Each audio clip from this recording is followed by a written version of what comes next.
naik, modal kerja naik. Ya, kalau penjualan turun, pasti volume produksi juga akan menurun dan modal kerja pun pasti akan menurun.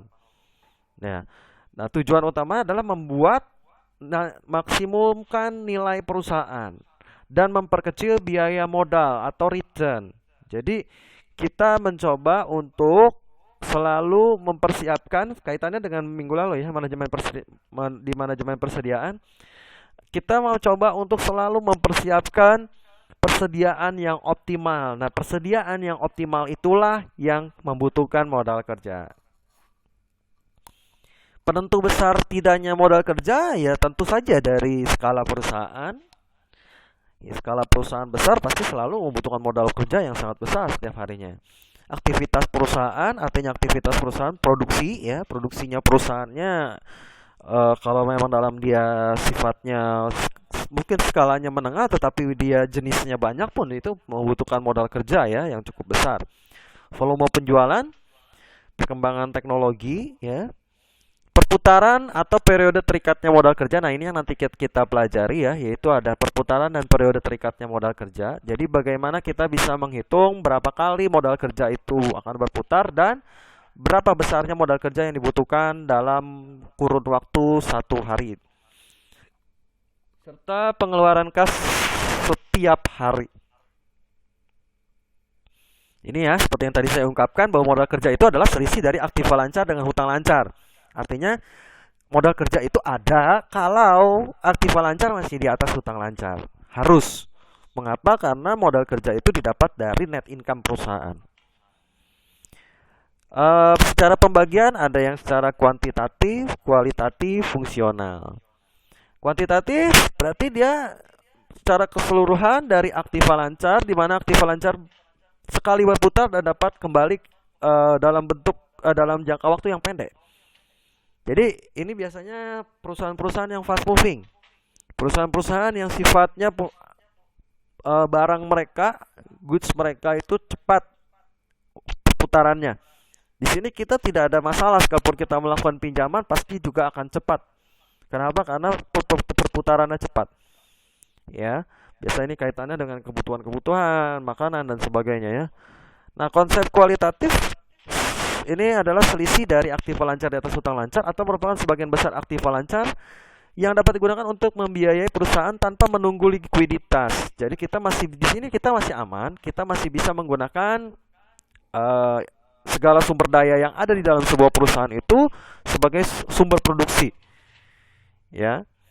Kemudian konsep fungsional itu artinya kita menitik beratkan pada penghasilan income dari pokok perusahaan, menghasilkan pendapatan periode akuntansi pada masa depan. Ya. Jadi kita di sini lebih mementingkan income ya daripada liabilities kita. Kemudian aktiva lancar itu apa saja yang bisa kita pakai? Yaitu tentu saja ada kas, berharga, piutang, inventory ya. Ini jenis-jenis hutang jangka pendek. Kita bisa memakai hutang perniagaan dengan berupa negosiasi ya dengan para debitur kita supaya kita bisa memperpanjang waktu pembayaran. Kemudian ya ini ya, penggunaan modal kerja semakin besar aset dapat menutupi current liability, semakin besar kemampuan perusahaan untuk membayar hutang atau semakin liquid. Jelas, semakin tinggi aset perusahaan dan dia dapat menutupi liabilities, maka hutang pun pasti akan terbayar. Ya, di sini kita sebut sebagai perputaran cash inflow dan cash outflow. Ya, oke. Ini nanti silahkan Anda baca sendiri untuk penjelasannya. Ya, modal kerja ini sama saja. Nah, ini perputaran modal kerja itu apa sih yang disebut perputaran modal kerja? Jadi perputaran modal kerja itu adalah ditentukan dari kas pertama kali keluar sampai ke kas kembali masuk ke dalam keuangan kita. Ya, jadi kas keluar ini berupa order dari barang yang kita pesan. Kemudian nanti pada waktunya nanti setelah jadi pasti akan dipasarkan. Namun tidak semua barang itu bisa dipasarkan secara tunai, maka kita membutuhkan piutang. Nah, piutang pun membutuhkan periode sampai ke pelunasan piutang. Nah, itu yang disebut satu periode keterikatan modal.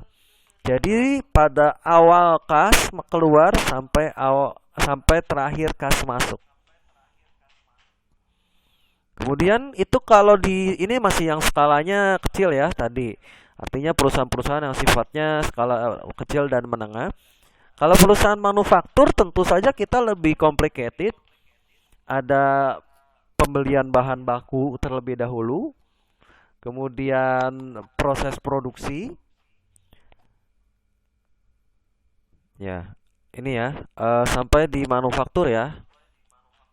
Jadi kita pastinya akan berkaitan dengan kebutuhan modal kerja yang dari mulai kas keluar, pembelian bahan baku, kemudian proses produksi itu terjadi, kemudian ada barang jadi, dan dia menjadi sebuah piutang, baru nanti kembali lagi ke kas. Itu yang kita sebut dengan satu perputaran modal kerja.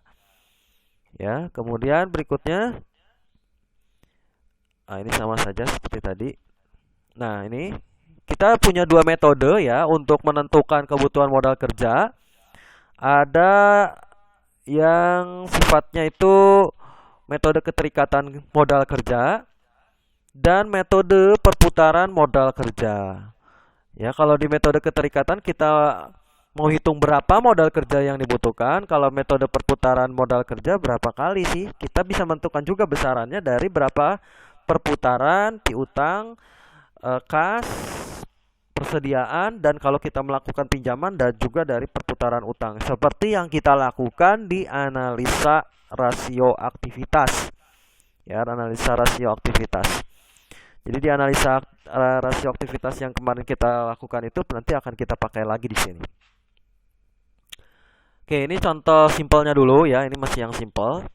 Untuk mencari metode keterikatan dari modal kerja kita, ya, itu kita lihat di sini. PD Anugrah punya data tentang modal kerjanya sebagai berikut. Nah, ini adalah periode keterikatan modal kerja dari pertama, lama barang disimpan di gudangnya 6 hari, lama pengumpulan piutangnya 14 hari. Nah, pengeluaran kasnya untuk apa saja selama masa periode itu? Dia butuh untuk pembelian barang dagang 1 juta, upah karyawan 100.000, biaya administrasi umum 15.000, biaya penjualan 35.000. Nah, maka total semuanya ada 1.150.000. Nah, kalau ditetapkan kas minimalnya adalah sebesar 250, maka berapakah modal kerja yang diperlukan atau dibutuhkan? Nah, rumusnya adalah periode keterikatan modal kerja kita kalikan dengan pengeluaran kas setiap hari ditambah kas minimal. Artinya kalau kita mau mencari modal kerja itu adalah berapa lama yang kita butuhkan. Karena per 20 hari pasti nanti akan mengulang kembali ya, mengulang kembali dari siklusnya. Ya, berarti setelah 20 hari piutang masuk, ya tetap saja lama barang disimpan di gudang juga masuk akan menjadi perhitungan kembali. Jadi 20 hari dikali 1.150 ditambah 250, maka modal kerja yang kita butuhkan adalah 23.250 dalam suatu periode. Nah, kalau bisa